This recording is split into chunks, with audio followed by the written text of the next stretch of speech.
রাতের বেলা ব্রহ্মপুত্র নদের পাড়ে দাঁড়িয়ে থাকা লোকটি জানে না তার পায়ের নিচে আছে এমন কিছু যা পাল্টে দিতে পারে এক দেশের ভাগ্য আর উল্টে দিতে পারে আরেকটি দেশের ইতিহাস।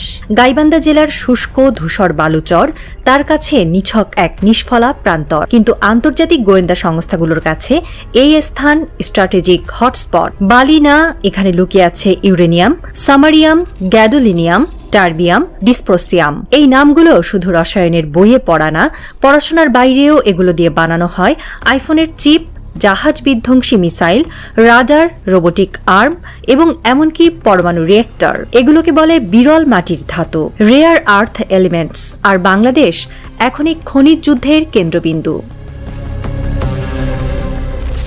বাংলাদেশ কেউ কেউ বলে ষড়ঋতুর দেশ, কেউ বলে নদীমাতৃক ভূমি, আবার কেউ বলে সোনালী আঁশের দেশ। কিন্তু এই সবুজের আড়ালে লুকিয়ে আছে এক অজানা ভাণ্ডার, খনিজ সম্পদের বিশাল মজুদ। বাংলাদেশ ভূতাত্ত্বিক জরিপ অধিদপ্তরের তথ্য অনুযায়ী দেশের বিভিন্ন অঞ্চলে প্রাকৃতিক সম্পদের মজুদ রয়েছে, যার আনুমানিক মূল্য $2.26 ট্রিলিয়ন।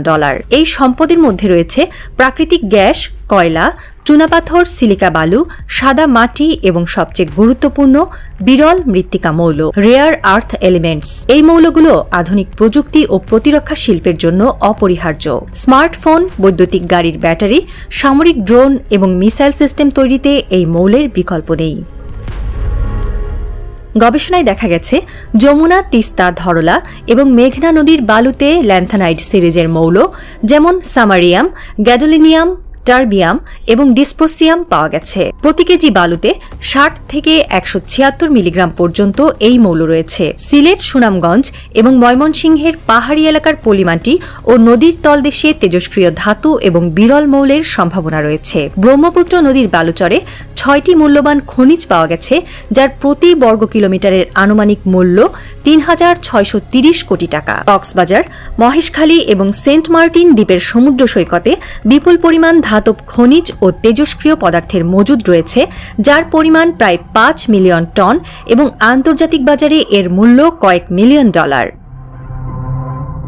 বঙ্গোপসাগরে বাংলাদেশের একচেটিয়া অর্থনৈতিক অঞ্চলে গ্যাস হাইড্রেটেড মজুদ পাওয়া গেছে, যার পরিমাণ 0.1 থেকে 0.63 ট্রিলিয়ন কিউবিক ফুট। এটি 17 থেকে 103 ট্রিলিয়ন কিউবিক ফুট প্রাকৃতিক গ্যাসের সমতুল্য। এই গ্যাস হাইড্রেট ভবিষ্যতে বাংলাদেশের জ্বালানি চাহিদা মেটাতে গুরুত্বপূর্ণ ভূমিকা রাখতে পারে। এছাড়া সমুদ্রে 220 প্রজাতির সিউইড, 347 প্রজাতির সামুদ্রিক মাছ, 498 প্রজাতির ঝিনুক, 52 প্রজাতির চিংড়ি এবং 61 প্রজাতির সি গ্রাসের সন্ধান পাওয়া গেছে, যা বাংলাদেশের সমুদ্রভিত্তিক অর্থনীতির জন্য বিশাল সম্ভাবনা।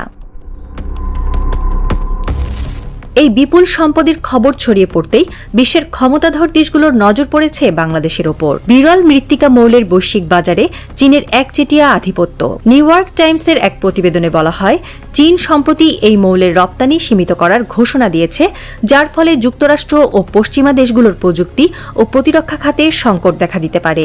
বাংলাদেশ এখন এই সংকটের বিকল্প উৎস হিসেবে আলোচনায়। বাংলাদেশের ভূ-কৌশলগত অবস্থান এই আগ্রহকে আরও বাড়িয়েছে। ভারত মহাসাগরের কাছে অবস্থিত এই দেশটি বাণিজ্যিক ও সামরিক দিক থেকে গুরুত্বপূর্ণ। চীনের বেল্ট অ্যান্ড রোড ইনিশিয়েটিভ এবং যুক্তরাষ্ট্রের ইন্দো প্যাসিফিক কৌশল বাংলাদেশকে কেন্দ্র করে নতুন করে আলোচনায় এসেছে। বিদেশি কোম্পানিগুলো ইতোমধ্যে খনিজ আহরণে আগ্রহ দেখিয়েছে, কিন্তু প্রযুক্তি ও বিনিয়োগের অভাবে এই সম্ভাবনা কাজে লাগানো যায়নি। বাংলাদেশে খনিজ সম্পদের বিপুল সম্ভাবনা থাকলেও বিগত সরকারের উদ্যোগের ঘাটতি ছিল স্পষ্ট। প্রাকৃতিক গ্যাস ছাড়া অন্যান্য সম্পদ যেমন চুনাপাথর, কয়লা এবং বিরল মৌল এখনও মাটির নিচে পড়ে আছে। উত্তরবঙ্গে 5টি কয়লা খনি ও জয়পুরহাটে বিশাল চুনাপাথরের মজুদ থাকলেও এগুলোর উত্তোলন প্রায় নগণ্য। Institute of mining, mineralogy and মেটালজির গবেষণা বলছে, উপযুক্ত প্রযুক্তি ও বিনিয়োগ থাকলে এই সম্পদ দেশের অর্থনীতিকে নতুন উচ্চতায় নিয়ে যেতে পারে। এই সম্পদ কাজে লাগালে বাংলাদেশ জ্বালানি সংকট মোকাবেলা, বৈদেশিক মুদ্রার ভাণ্ডার বৃদ্ধি এবং আন্তর্জাতিক বাজারে গুরুত্বপূর্ণ অবস্থান তৈরি করতে পারে। কিন্তু এর জন্য প্রয়োজন পরিকল্পিত পদক্ষেপ, আধুনিক প্রযুক্তি এবং স্বচ্ছ নীতিমালা। গোপন সূত্র বলছে, এই খনিজ সম্পদ ঘিরে এবার বাংলাদেশের ভূ রাজনীতিতে প্রবেশ করছে নতুন এক শক্তি, সামরিক কূটনীতি। বিশ্লেষকরা বলছেন, এই ধরনের মূল্যবান খনিজকে ঘিরে অতীতে আফ্রিকার বহু দেশে সামরিক অভ্যুত্থান পর্যন্ত হয়েছে। বাংলাদেশও কি সেই পথেই যাচ্ছে? বিভিন্ন অঙ্গনে ইতিমধ্যে আলোচনা এসেছে খনিজ নিরাপত্তা আইন প্রণয়নের কথা। গোপনে নাকি চলছে বিদেশি বিনিয়োগকারী বাছাইয়ের কাজ। তবে এ কথাও শোনা যাচ্ছে, এই খনিজ সম্পদ রক্ষা করতে দেশে গড়ে তোলা হতে পারে একটি বিশেষ ন্যাশনাল মিনারেল প্রোটেকশন ফোর্স, যারা সরাসরি প্রধানমন্ত্রীর দফতরের অধীনে থাকবে।